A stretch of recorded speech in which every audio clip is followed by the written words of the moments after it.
Hey guys, welcome to another MapleStory video, and today I'm going to be ranking all of the Maple Legion character bonuses worst to best. Again, I know the thumbnail says best to worst, but I figured it would just make more sense to do it the other way around.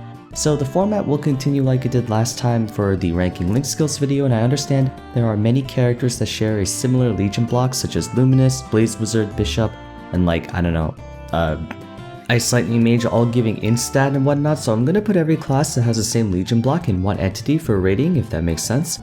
I do want to bring to concern the classes that all provide separate base stats, since there are a total of 5 to 6 classes that each specialize in giving a single stat. So I mentioned the mages before, and then there's like Shadow or Dual Blade, Nightwalker giving luck, so on and so forth. They'll all be rated the same since it's contingent on what class you're playing, whether you want strength, dex, int, or luck, etc, etc. As usual, if you enjoyed the video, a rating would be much appreciated, and I want to ask you guys to give me some video suggestions on other ratings from worst to best. Having said that though, I'm never going to make a rate every MapleStory class from worst to best, because that changes all the time. And if I do, that's going to set off so many nukes in the Maple community that... okay, you get what I mean. One more thing, always prioritize high rank legions, in that even if there's a crappy SS legion block you have, it's better than almost any A rank legion block because it covers 1 more space on the legion board or 2 more spaces on the legion board, and while character individual bonuses are good, legion board bonuses are far more important, so prioritize covering more space on the board than a character's boosts unless we're talking about like the super good ones. Anyway, let's get started. Getting all the crappy ones out of the way, as in like they're just bad no matter what class you're playing, and that would be probably Fire Poison Mage, Corsair, Evan, Demon Slayer, and Wild Hunter. And I'll go through each one real quick. Fire Poison Mage grants max MP between 2 to 6%, which is completely useless, because when was the last time you actually ran out of mana that could not be fixed with potions? Maybe 7 years ago when potions were still somewhat expensive, but if you don't have like 300,000 power elixirs in your inventory these days, you're doing something wrong. Corsair grants you increased summon duration for any conjuring skills such as Elquinice, Ifrit, Bahamut, Phoenix, Frostprey, stuff like that, between 4 to 12% longer. Reason why this is useless is because almost all summon skills have no cooldown, so if they expire you can just recast it. And even then, 12% extended duration is not worth taking up a Legion slot over. 25% maybe, but like I said, most summon skills are spammable. Evan grants you a 70% chance to recover 2 to 10% of your max MP with each attack, which has a similar concept to Fire Poison Mage's max MP thing. On the other hand, Evan's counterpart Aaron recovers HP, which is extremely beneficial inside hard bosses when healing is difficult to come by. But MP doesn't matter. Demon Slayer gives you 1 to 5 abnormal status resistance, which I gotta say is the most useless Maple Legion block in the entire game, even though they have one of the best link skills. I already said in the link skills video that crowd control resistance does literal jack nowadays, so I don't think I need to reiterate.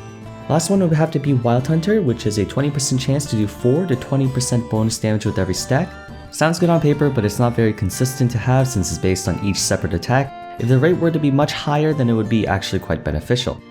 I think of all the base stat Legion bonuses, the worst ones are the max HP ones, so that means Dark Knight, Dawn Warrior, and Mihail, with Dark Knight giving 1 to 6% max HP and the latter two giving 250 to 2500 flat. I think at the very start, having a lot of base HP helps you survive the early game up to around level 200, but if by then you aren't taking only 1 damage from everything besides bosses, you're doing something wrong. The only class that benefits from this block the most would be Demon Avengers, since they scale off of HP. Every other class, this is an afterthought past the first few weeks of playing a new class, because you just don't need it anymore, like gear gives you more than enough. Max HP would be the only stat that falls behind all the base stats, which means we'll put all the strength, dex, int, luck sections here. So I'll list all the classes on the screen that give which stat. The base stat bonuses scale from 10 at B rank to 100 at SSS rank, and if you collect all the ones for your respective stat at double S rank, for instance, you can reach 600 flat stat. That's nothing to scoff at. But be warned that this stat does not scale off of percent stat just like the flat stat you get from Arcane Force, because then that would equate to like 5,000 plus stat for endgame players. Despite that though, it's still a worthwhile bonus to go after. The majority of classes with flat stat Legion bonuses are Explorers, and as you know, with the Glory update coming in the near future, Explorers and Cygnus Knights will finally get link skills. Well, Cygnus Knights did have a link skill, but the one they have right now is dead, so if you haven't started leveling up Explorers, you should get into it right now. Up next will probably have to be Aaron's Legion block. I mentioned it briefly when talking about Evan's Legion. Aaron gives you 70% chance to recover 2 to 10% max HP with each attack, and I believe it has a 10 second or 20 second cooldown. The cooldown sucks, but since it's a high rate to get a bit of lifesteal back, I actually consider it to be a very viable Legion bonus since late game bosses all have potion lock, which prevents you from spamming pots whenever your HP is low, which means every bit of sustenance counts even if it's a little. A reliable Legion block that's of modest power and quite underrated in my opinion. Next would be Mercedes' cooldown reduction, lowering the cooldown of your skills by 2 to 6% up to a cap of 5 seconds. Cooldown reduction is a combat stat that isn't noted very much because of its scarcity, as I believe there are only 2 other ways that you can get CDR. Anyways, Mercedes may only give a short amount of CDR, but unlike buff duration which doesn't apply to fit job skills and others, I believe cooldown reduction applies to everything. Besides, they have one of the most valuable link skills in the game, so you're killing 2 birds with 1 stone. Let's see. What comes next? Probably Ignore Defense. That's given by, I believe, Blaster and Beast Tamer for 1 to 6%. Ignore Defense is a very valuable combat stat to have, since like the more you have, the less enemy mob's defense reduces your damage, but IED is weird since unlike boss damage, total damage or crit damage that scales additively, IED or Ignore Defense scales multiplicatively up to a cap of 100%. Naturally, with diminishing returns the higher you get, right? This also means that hypothetically, receiving 30% ignore defense from one source is better than receiving 6% ignore defense from 5 different sources. It's still good, I mean any ignore defense is better than none, but not as effective in small batches, which is why they're not as high. I kinda talked about it when ranking link skills and comparing zeros with Luminous, because Lumis give I think 20% ignore defense, but zeros give only 10.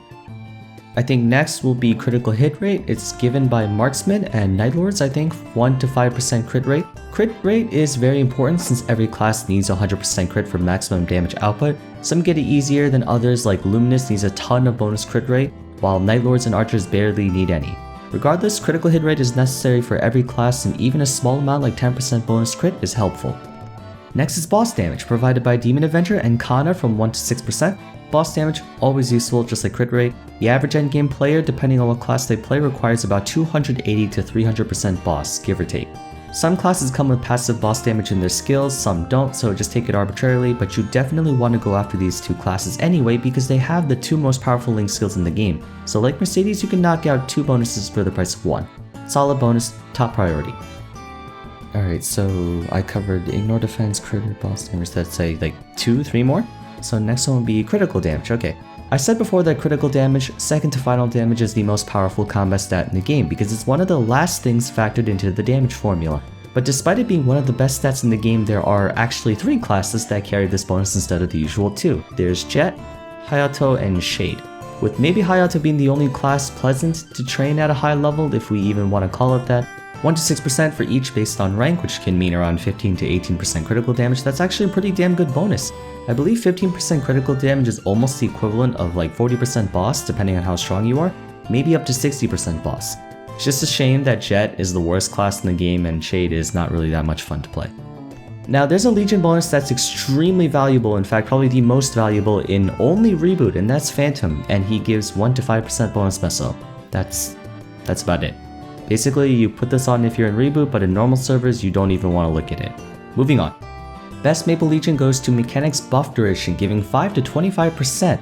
Even if you only get it to SS rank, it's still a whopping 20% buff duration. That's huge. Buff duration is useful on any class you play no matter which. Makes it so your hypers last longer, your buffs last longer so you don't have to rebuff, and some classes need buff duration for max DPS like Dark Knights, Demon Slayers, Luminous, etc.